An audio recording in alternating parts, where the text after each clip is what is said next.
Hello students, welcome to my channel smart biology zone. आज हम लोग क्लास 12th का chapter number 1 reproduction in organism का part 1 cover करने वाले हैं। इस चैप्टर को हम 2 पार्ट्स में कवर करेंगे। फर्स्ट पार्ट में एसेक्सुअल रिप्रोडक्शन होगा और दूसरे पार्ट में हम सेक्सुअल रिप्रोडक्शन की बात करेंगे। तो आज हम फर्स्ट पार्ट कंप्लीट करने वाले हैं। ये वीडियो क्लास 12th बच्चों के लिए या फिर जो बच्चे नीट की प्रिपरेशन कर रहे हैं दोनों के लिए हेल्पफुल रहने वाली है। सो मेक श्योर कि आप वीडियो को लास्ट तक देखें। मैं कोशिश करूँगी कि इस वीडियो के अंदर ही आपको चीज़ें अच्छे से समझा पाऊँ और साथ के साथ में कुछ चीज़ें याद करवा पाऊँ। तो शुरू करते हैं।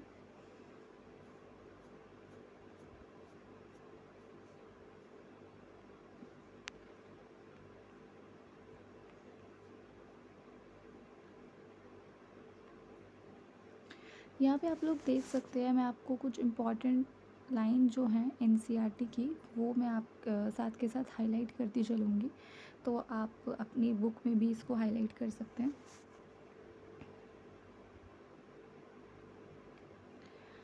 तो सबसे पहले यहाँ पे लिखा है each and every organism can only live only for a certain period of time, कि कोई भी ऑर्गेनिज्म जो है वो कुछ समय के लिए ही ज़िंदा रह सकता है। ठीक है, कोई हमेशा के लिए ज़िंदा रहे ऐसा पॉसिबल नहीं है। The period from birth to natural death of organism represents its life span.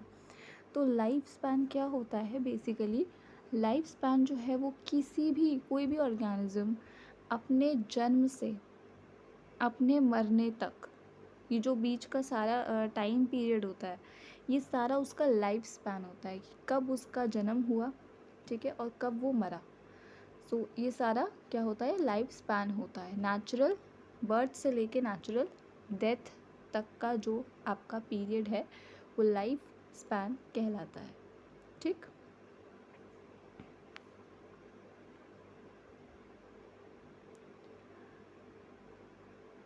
Now life span of organism are not necessarily correlated with their sizes. तो यहाँ पे कहना चाहता है कि किसी भी ऑर्गेनिज्म की लाइफ कितनी होगी ये उसके साइज़ से पता लगाना बिल्कुल गलत है। क्योंकि हो सकता है कि कोई ऑर्गेनिज्म अगर बड़ा है तो ज़रूरी नहीं है कि उसका लाइफ स्पैन भी बड़ा होगा। ठीक है, अगर कोई ऑर्गेनिज्म छोटा है तो इसका मतलब ये नहीं है कि उसका लाइफ स्पैन छोटा होने वाला है। The size of crow and parrots are not very different yet their life span show a wide difference. ठीक है, जैसे आप अगर हम क्रो और पैरट के लाइफ स्पैन की बात करें तो क्रो और पैरट दोनों बहुत ज़्यादा डिफरेंट तो है नहीं, ठीक है, लेकिन फिर भी उनके लाइफ स्पैन में हमें एक बहुत वाइड डिफरेंस, एक बहुत बड़ा डिफरेंस जो है वो हमें देखने को मिल जाता है। इसी तरीके से mango tree has a much shorter life span than as compared to a peepal tree. ठीक है, अगर हम बात करें पीपल ट्री की तो आप लोग जानते हैं कि पीपल का जो पेड़ होता है वो काफ़ी समय तक मतलब उसका लाइफ स्पैन बहुत बड़ा होता है। ठीक है, जबकि जो मैंगो ट्री है उसका लाइफ स्पैन इतना बड़ा नहीं होता। Okay, whatever be the lifespan, death of every individual organism is certainty. No individual is immortal except single cell organism. इस चीज़ को ध्यान रखना, ये लाइन जो है except single celled organism, whatever be the life span, कुछ भी लाइफ स्पैन हो, कितने भी साल जिए, हर एक इंडिविजुअल ऑर्गेनिज्म को मरना होता है।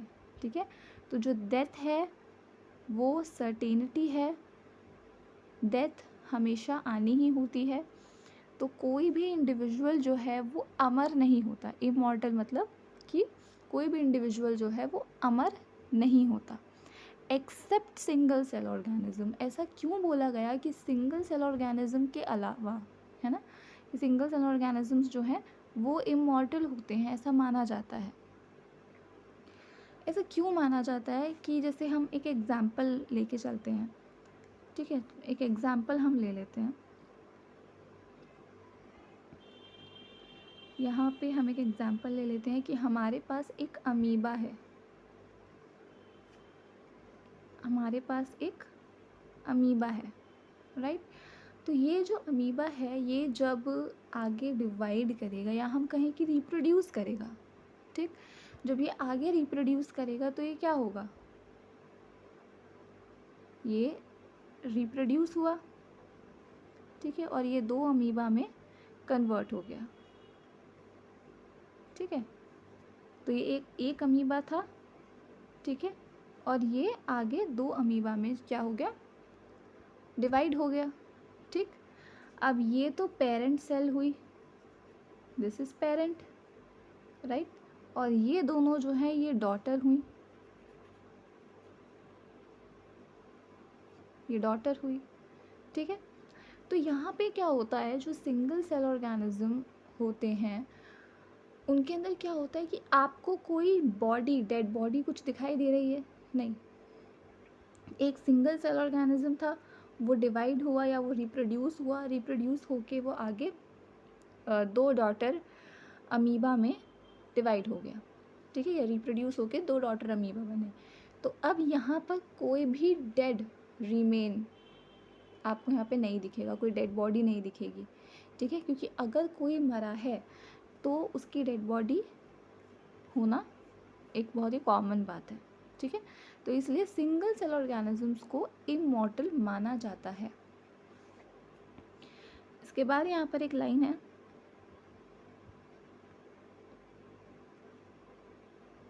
There must be some processes in living organism that ensure its continuity, कि लिविंग ऑर्गेनिज्म के अंदर कुछ ऐसा प्रोसेस होता है जिसकी वजह से वो अभी तक ज़िंदा है, वो अभी तक कॉन्टिन्यूटी में है, अभी तक इस अर्थ पे हैं, ठीक है। तो कुछ ऐसा एक प्रोसेस होता है और उसी प्रोसेस को हम कहते हैं रिप्रोडक्शन, ठीक है। तो रिप्रोडक्शन ही वो प्रोसेस है जिसकी वजह से आज तक जो ऑर्गेनिजम्स हैं वो मल्टीप्लाई होते जा रहे हैं, पॉपुलेशन उनकी इंक्रीज़ होती जा रही है।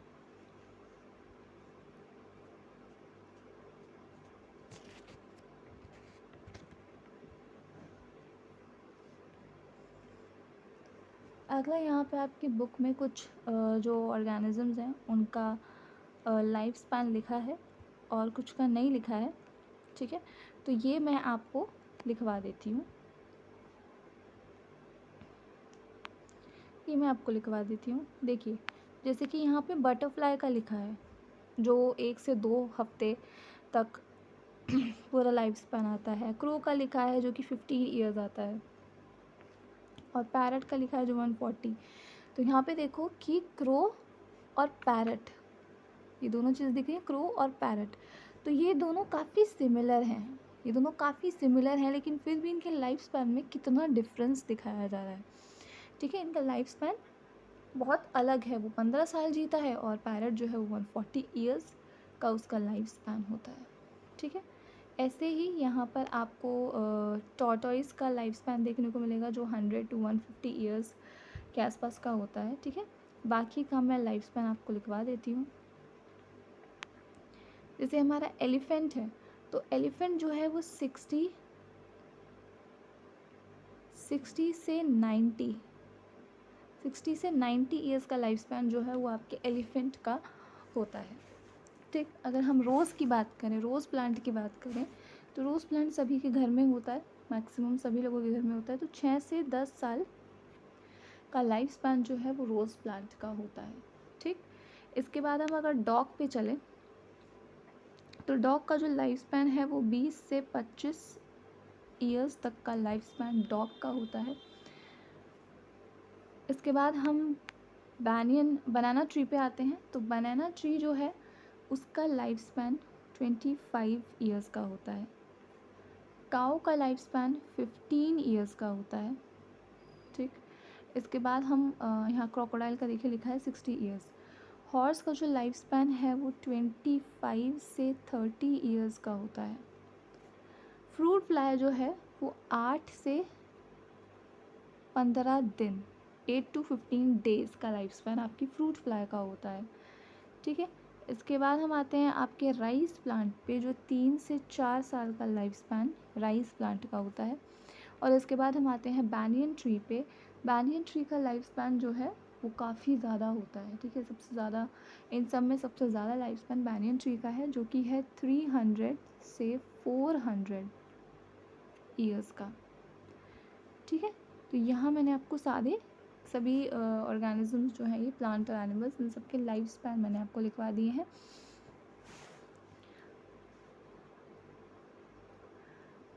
इसके बाद हम यहाँ बात करते हैं, रिप्रोडक्शन से बात करते हैं। तो यहाँ हम देखेंगे क्या लिखा है कि reproduction is defined as a biological process in which an organism give rise to young one similar to itself. The offspring grow, mature and in turn produce a new offspring. यानी कि जो रिप्रोडक्शन है वो एक ऐसा process है जिसके अंदर एक ऑर्गेनिज्म दूसरे ऑर्गेनिज्म को बनाता है।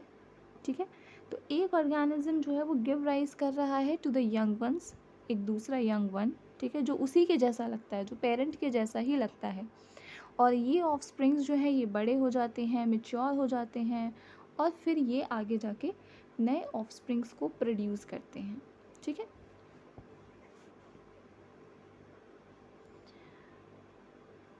Thus there is a cycle of birth, growth and death. ठीक है, तो ये बर्थ, ग्रोथ और डेथ की एक साइकिल जो है हमारी वो चलती रहती है। Reproduction enable a continuity of species generation after generation. तो रिप्रोडक्शन ही वो प्रोसेस है जिसकी वजह से जनरेशन आफ्टर जनरेशन जो है किसी स्पीशीज़ की कॉन्टीन्यूटी हो रही है। ठीक है, तो कोई स्पीशीज़ जो है वो ज़िंदा इसीलिए है क्योंकि वो रिप्रोडक्शन कर पा रही है। ठीक, इसके बाद हम आगे देखें। So there is a large diversity in a biological world and each organism has evolved its own mechanism to multiply and produce offsprings. ठीक है, तो बहुत सारे ऑर्गेनिजम्स हैं, बहुत सारे हमारे बहुत बड़ी डाइवर्सिटी है। ठीक है, तो इस बहुत बड़ी डाइवर्सिटी में हर ऑर्गेनिज्म का अपना एक अलग मैकेनिज़्म होता है मल्टीप्लाई करने का और ऑफस्प्रिंग्स को प्रोड्यूस करने का। ठीक, The organism habitat, internal physiology and several other factors are collectively responsible for how it reproduces. तो ये कहना चाहते हैं कि कोई ऑर्गेनिज्म कैसे रिप्रोड्यूस करेगा ये बात डिपेंड करती है उसके हैबिटेट पे, किस जगह रह रहा है, ठीक है, कैसा उसके आसपास का इन्वायरमेंट है, उसकी इंटरनल फिजियोलॉजी पे, ठीक है, उसके बहुत सारे अदर फैक्टर्स भी हमारे आ जाते हैं, इंटरनल फिजियोलॉजी आ जाती है, थोड़ा जेनेटिक्स भी आ जाता है। ठीक है, तो उससे इन सब से डिसाइड होता है कि किस तरीके से जो ऑर्गेनिज्म है वो रिप्रोड्यूस करने वाला है।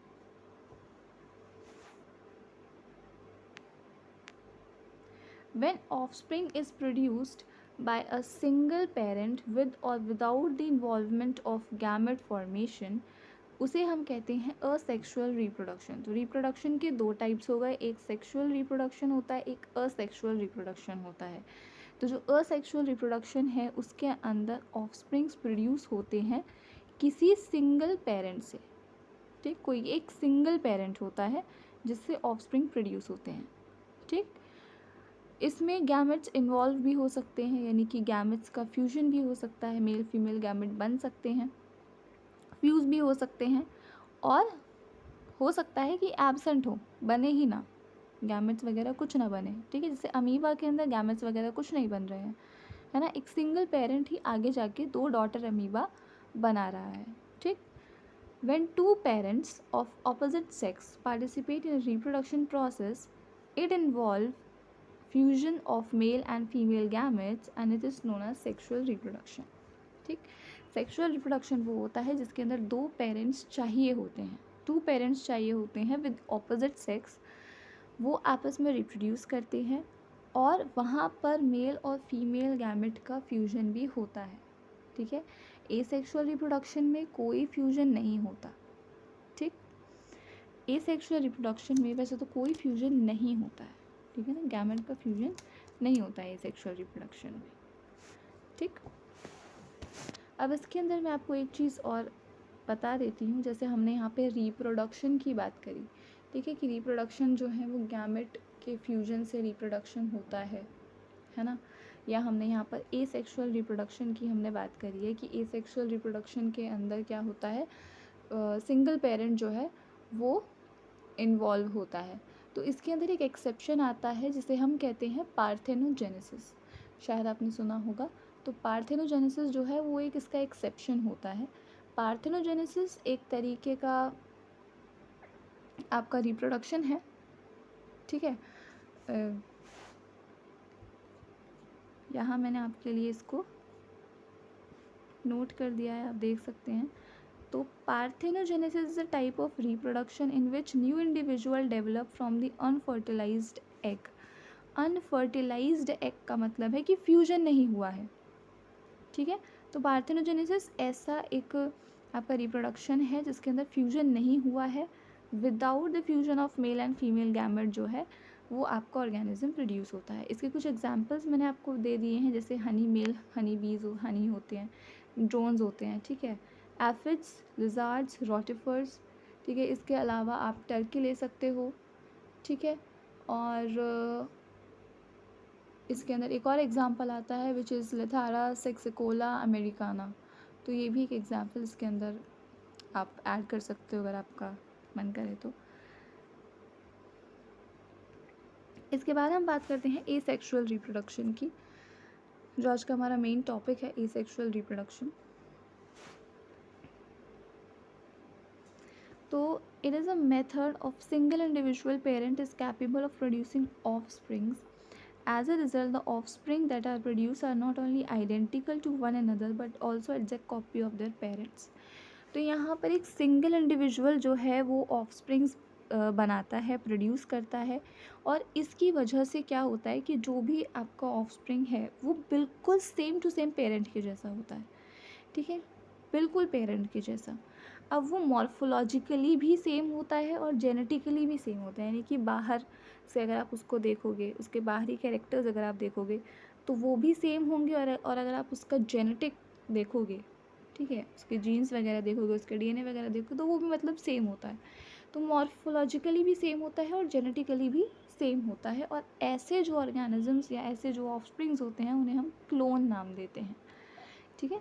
तो क्लोन वो होते हैं जो कि मॉर्फोलॉजिकली और जेनेटिकली सिमिलर होते हैं, ठीक है। सो मॉर्फोलॉजिकली एंड जेनेटिकली सिमिलर या आइडेंटिकल टू देयर पेरेंट्स, ठीक।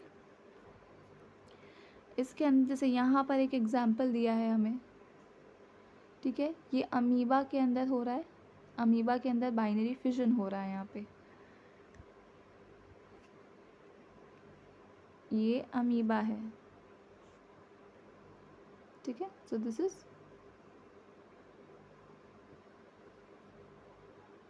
अमीबा।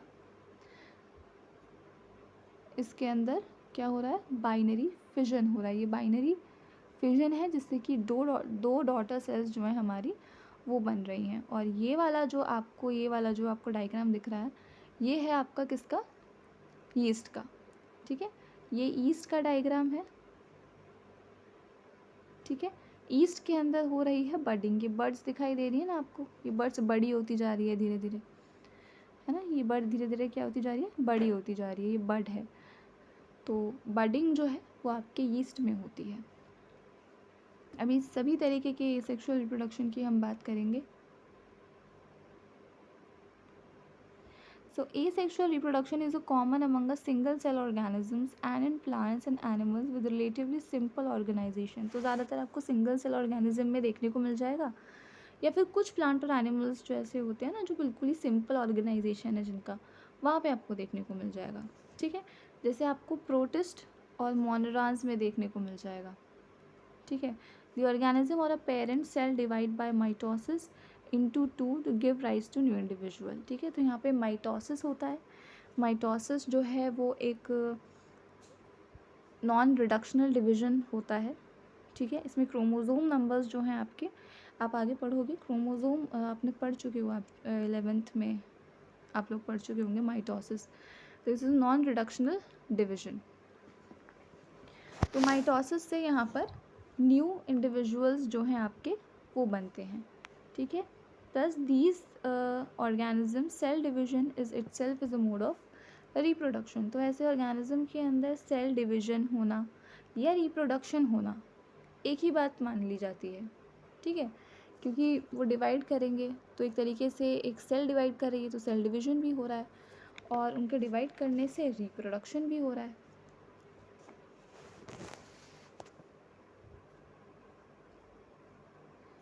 इसके बाद हम चलते हैं आगे।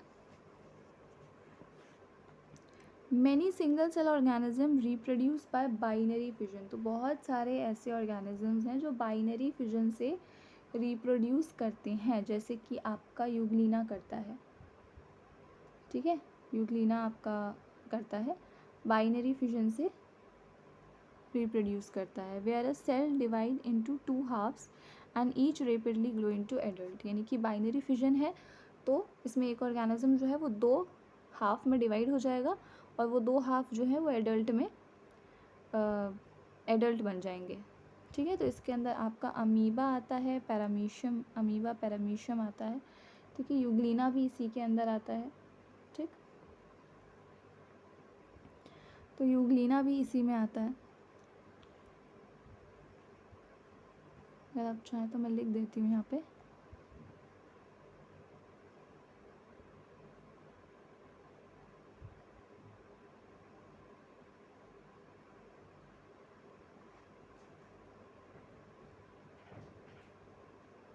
यूग्लिना, ठीक है, तो यूग्लिना भी इसी के अंदर आपका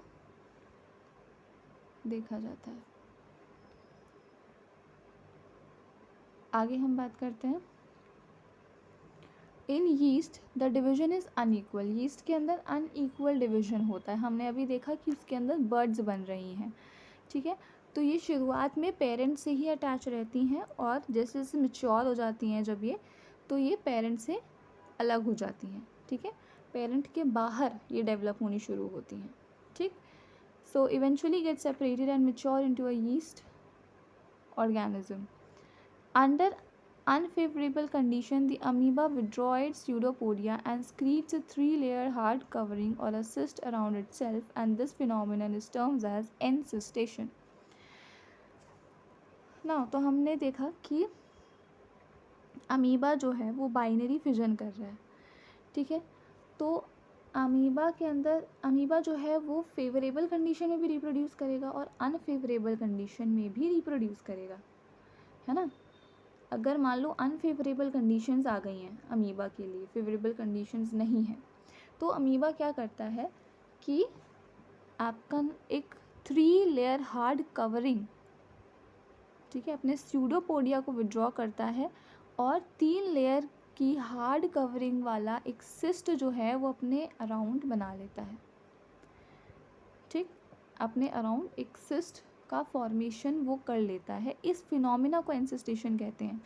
और जैसे ही उसको लगता है कि फेवरेबल कंडीशंस वापस आ गई हैं, जैसे उसको लगेगा कि फेवरेबल कंडीशंस आ गई हैं, तो ये जो एनसिस्टेड अमीबा है ये तुरंत क्या होगा, डिवाइड होगा बाय द मल्टीपल फिजन और बहुत सारे माइन्यूट अमीबा प्रोड्यूस करेगा जिन्हें हम स्यूडोपोडियोस्पोर्स कहते हैं, ठीक है, स्यूडोपोडियोस्पोर्स हम इनको बोलते हैं।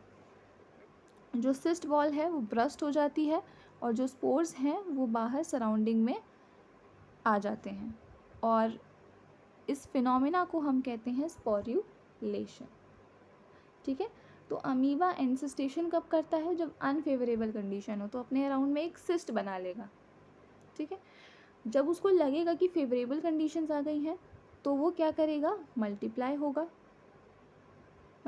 होगा और अपने आसपास जो सिस्ट उसने बनाई थी वो ब्रस्ट हो जाएगी और बहुत सारे छोटे छोटे अमीबा जिन्हें हम स्यूडोपोडियोस्पोर्स कहते हैं वो बाहर आ जाएंगे, ठीक है। और इस स्यूडोपोडियोस्पोर्स के बाहर आने के प्रोसेस को हम कहते हैं स्पोर्यूलेशन। आई होप ये चीज़ क्लियर हो गई होगी। तो यहाँ पर हमने एक चीज़ की बात करी, बड, ठीक है, बडिंग जो कि किस में होती है, ईस्ट में होती है, बडिंग ईस्ट में होती है, ठीक है। तो यहाँ पर आप देखेंगे कि 2 तरीके की बडिंग होती हैं, ठीक है, 2 टाइप्स ऑफ बडिंग होती हैं। एक होती है एक्सोजीनस बडिंग और एक होती है आपकी एंडोजीनस बडिंग। एक्सोजीनस बडिंग जो है वो कैसे होती है? एक्सोजेनस बडिंग का मतलब है कि bud develop on the outer surface of the parent body, यानी कि पेरेंट की बॉडी से बाहर बड डेवलप हो रही है, तो उसको एक्सोजीनस बडिंग बोला जाता है। इसका एग्जाम्पल हमारा हाइड्रा रहता है, ठीक है। एंडोजीनस बडिंग का मतलब होता है a type of budding in which a bud develop inside the parent body and later released, ठीक। तो ये पेरेंट की बॉडी के अंदर बनती हैं, ठीक है। इसके अंदर एग्जाम्पल आता है स्पॉन्जेस, ठीक है। जो स्पॉन्जेस हैं वो गेम्यूल्स का फॉर्मेशन करते हैं। अभी हम डायग्राम में भी क्लियर कर देंगे कि जो स्पॉन्जेस हैं वो गेम्यूल्स का फॉर्मेशन करते हैं। देखिए ये वाला जो आपको डायग्राम दिख रहा है फर्स्ट वाला,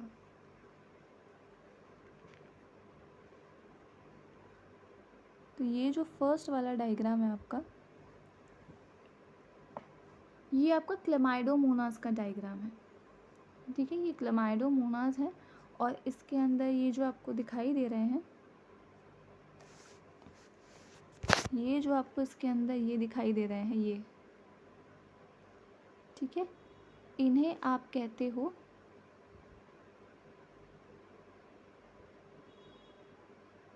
ज़ूस्पोर्स, इनको ज़ूस्पोर्स कहा जाता है, ठीक है।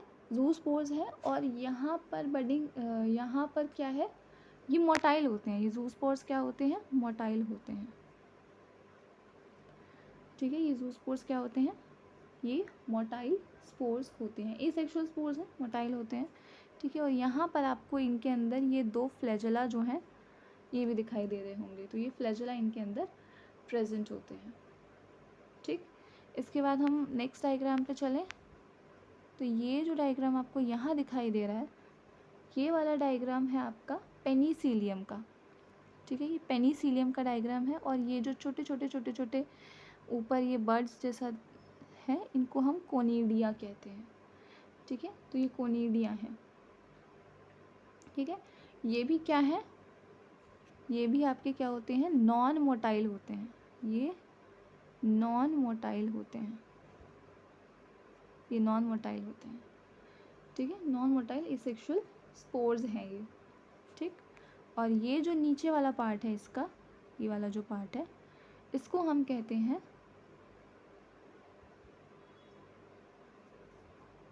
कोनिडियो स्पोर, ठीक है। इसे हम कोनिडियो स्पोर कहते हैं, ठीक। आई होप समझ में आया होगा। फिर हम चलते हैं यहाँ पे, ये आपको हाइड्रा दिखाया जा रहा है, ठीक है। हाइड्रा के अंदर ये आपको बड दिखाई जा रही है। हाइड्रा में बडिंग होती है, ठीक है। कैसी बडिंग होगी? एक्सोजीनस बडिंग होगी, ठीक है। बाहर दिखाई दे रही है तो एक्सोजीनस बडिंग होगी, करेक्ट। और ये इसका माउथ है, ठीक। इसके बाद एंडोजीनस बडिंग में आप ये देख सकते हैं, ये स्पॉन्ज है, ठीक है। ये अंदर ये जो सारे हैं ये आपके स्पोर्स हैं अंदर वाले, ठीक है। ये अंदर वाले आपकी छोटी छोटी बर्ड्स हैं, ठीक है। तो एंडोजीनस बडिंग हो रही है, अंदर हो रही है, ठीक। एंडोजीनस बडिंग हो रही है यहाँ पे।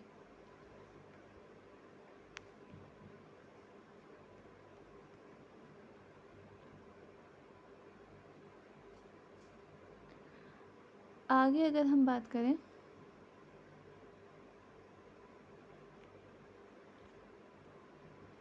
तो यहाँ पे हम देखेंगे members of the kingdom fungi and simple plants such as algae reproduce through special asexual reproductive structure. कुछ स्पेशल स्ट्रक्चर्स होते हैं, ठीक है। The most common of these structure जो है वो ज़ूस्पोर्स होते हैं, जो मैंने भी आपको बताया, ठीक है, जो कि आपके क्लेमाइडोमोनास में थे। माइक्रोस्कोपिक मोटाइल स्ट्रक्चर्स होते हैं। बाकी जो कॉमन एसेक्सुअल आपके रिप्रोडक्टिव हैं वो है कोनिडिया जो पेनिसिलियम में है, बर्ड जो हाइड्रा में होती हैं, गेम्यूल्स जो कि स्पॉन्ज में होते हैं।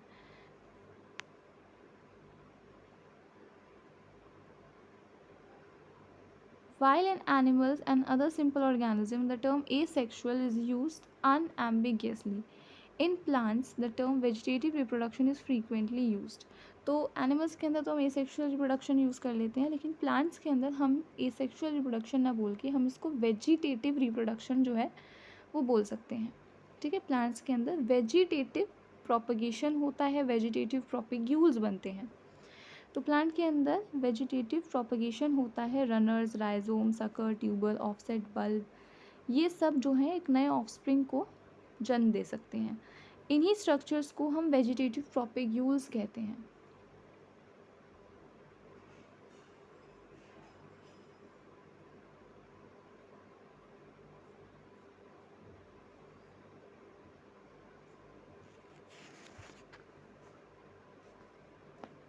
तो यहाँ अगर हम बात करें, so since the formation of these structures does not involve two parent, the process involve is asexual. ठीक है, क्योंकि दो पेरेंट्स नहीं चाहिए। In some organism if body break into a distinct pieces, मान लो कि फ्रेगमेंट्स में टूट गया है, ठीक है, तो उनके अंदर ये कैपेबिलिटी होती है कि वो उन फ्रेगमेंट्स से ही ऑफस्प्रिंग्स बना लें, है ना। वो फ्रेगमेंट्स जो होते हैं वही ऑफस्प्रिंग में प्रोड्यूस हो जाते हैं। तो इस तरीके के एसेक्सुअल रिप्रोडक्शन को हम फ्रेगमेंटेशन कहते हैं, कि फ्रेगमेंट में हो गया, अगर ब्रेक हो गया पीसेस में और फिर नए ऑर्गेनिज्म में प्रोड्यूस हो गया, तो वो फ्रेगमेंटेशन होता है, जो कि हाइड्रा के अंदर हमें देखने को मिलता है। You must have heard about the scourge of water bodies, जिसे टेरर ऑफ बेंगल कहा जाता है। इट इज़ नथिंग, एक प्लांट है वाटर हाइसेंथ, जिसको आप टेरर ऑफ बंगाल बोलते हैं। ठीक है, which is one of the most invasive weed found growing wherever there is a standing water. तो बंगाल में ये काफ़ी ज़्यादा जो है ग्रो हो गई थी, तो काफ़ी परेशानी वहाँ पर हुई थी। तो ये एक वीड है जो कि बहुत रेपिडली ग्रो करती है। ठीक है, और वेजिटेटिव रिप्रोडक्शन ही होता है इसके अंदर भी, वेजिटेटिव प्रोपिग्यूल होता है। It drain oxygen from the water which lead to death of the fishes. Okay, since it can be propagate vegetatively at a phenomenal rate and spread all over the water bodies in a short period of time, it is very difficult to get rid of them. इसी तरीके से जैसे potato, sugar cane, बनाना, ginger, ये सब होते हैं। ठीक है, इनके अंदर भी अपने अपने वेजिटेटिव प्रोपिग्यूल्स होते हैं। जैसे कि पोटैटो के अंदर बर्ड्स होती हैं, आपने देखी होंगी, छोटी छोटी आइज़ निकली होती हैं। ठीक है, राइजोम्स बनाना के अंदर होते हैं। ठीक है, और अगर हम बात करें सो the new plantlet in the plant listed above, you will notice that they variably arise from the node present in the modified stem of these plants. When nodes come in contact with the damp water, node का क्या मतलब होता है? node होती है कि जैसे मैं आपको बताऊं, मान लीजिए कि ये आपका एक शुगर केन है। ठीक है, तो आपने देखा होगा कि आपको जो शुगर केन होता है उसके अंदर इस तरीके से आपको जगह जगह पर कुछ लाइंस देखने को मिलती हैं। ठीक है, यही लाइंस जो होती हैं इनको हम क्या कहते हैं? नोड्स कहते हैं। ये नोड्स कहलाती हैं। ठीक है, इसी तरीके से और जो प्लांट्स होते हैं उनके अंदर भी आपको देखने को मिल जाएगा, कोई भी स्टेम वगैरह होगी उसमें अगर लाइंस दिखाई दे रही हैं, ठीक है, या जहाँ से लीव्स वगैरह भी अराइज होते हैं यहाँ से, तो वहाँ पर भी आपको वो नोड्स होती हैं। ठीक है, तो नोड्स जो है जब एक डैम्प वाटर या सॉइल के कांटेक्ट में आती हैं तो वो रूट बना लेती हैं। ठीक है, और रूट बनाने से क्या होता है, वहाँ पर एक नया प्लांट जो है वो डेवलप हो जाता है। सिमिलरली एडवेंटिशियस बर्ड्स होती हैं, ये लीव्स में होती हैं। एडवेंटिशियस बर्ड्स यानी कि जो जैसे ब्रायोफाइलम के अंदर होता है, तो ब्रायोफाइलम में क्या होता है कि ब्रायोफाइलम एक प्लांट है। ठीक है, जैसे इस तरीके से इसकी लीफ है ब्रायोफाइलम की, तो इसकी लीफ पे क्या होता है ना कि इसकी लीफ के ऊपर छोटी छोटी बर्ड्स इस तरीके से आपको देखने को मिल जाती हैं लीफ के ऊपर। ठीक है, इस साइड में भी लीफ के ऊपर यहाँ पे आपको बहुत सारी बर्ड्स देखने को मिल जाएंगी इसमें। तो ये ब्रायोफाइलम में होता है। ठीक है, तो ब्रायोफाइलम के अंदर एडवेंटिशियस बर्ड्स बनती हैं जो लीफ के ऊपर बनती हैं। This ability is fully exploited by the gardener and farmer for the commercial purpose. Interesting to know that asexual reproduction is a common method of reproduction in organisms that have a relatively simple organization, जैसे algae, fungi वगैरह में ये होता है। तो simple organisation वाले organisms के अंदर ही मोस्टली क्या होता है, हमारा एसेक्सुअल रिप्रोडक्शन जो है वो होता है। ठीक, अब इस पॉइंट में मैं आपको एक चीज़ और बता दूं,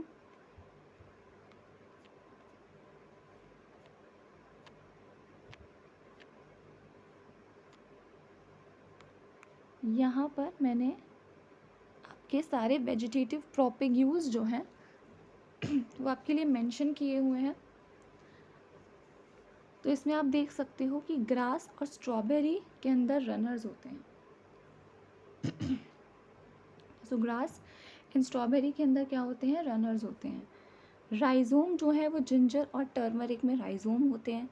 ठीक, पोटैटो के अंदर ट्यूबर होता है, पोटैटो ट्यूबर। ठीक है, अनियन और गार्लिक का बल्ब होता है, आपने देखी हो अनियन और गार्लिक, तो उसका बल्ब होता है। कॉर्म जो है वो कोलोकेसिया में होता है। ठीक है, वाटर हाइसिंथ और पिस्टिया, तो वाटर हाइसिंथ जो कि आपका टेरर ऑफ बंगाल भी कहलाता है, उसमें ऑफसेट होते हैं। ठीक है, ऑफसेट होते हैं, बहुत ही रेपिडली वो ग्रो करता है। मिंट और आपके क्राइजेंथम में सकर्स होते हैं, और ब्रायोफाइलम में आपकी लीफ बर्ड्स होती हैं, जो मैंने अभी आपको बताया कि लीफ के ऊपर छोटी छोटी बर्ड्स बन जाती हैं, तो उनको हम लीफ बर्ड्स बोलते हैं। ठीक है, लीफ बर्ड्स हम उनको बोलते हैं। एडवेंटिशियस बर्ड्स अराइज होती हैं ब्रायोफाइलम पे। तो आज के लिए हमारा एसेक्सुअल रिप्रोडक्शन वाला पार्ट यहीं पे ख़त्म होता है। अगर इससे रिलेटेड कोई भी डाउट आप लोगों को हो, कोई भी क्वेरी हो, तो आप डिस्क्रिप्शन में मैंने अपने टेलीग्राम चैनल का लिंक दिया है, वहाँ पर आप मेरे टेलीग्राम चैनल को ज्वाइन कर लीजिए। वहाँ पे आप मुझसे कोई भी अपनी क्वेरी जो है वो पूछ सकते हैं। और वीडियो अच्छी लगी हो तो लाइक, शेयर एंड सब्सक्राइब ज़रूर कीजिएगा।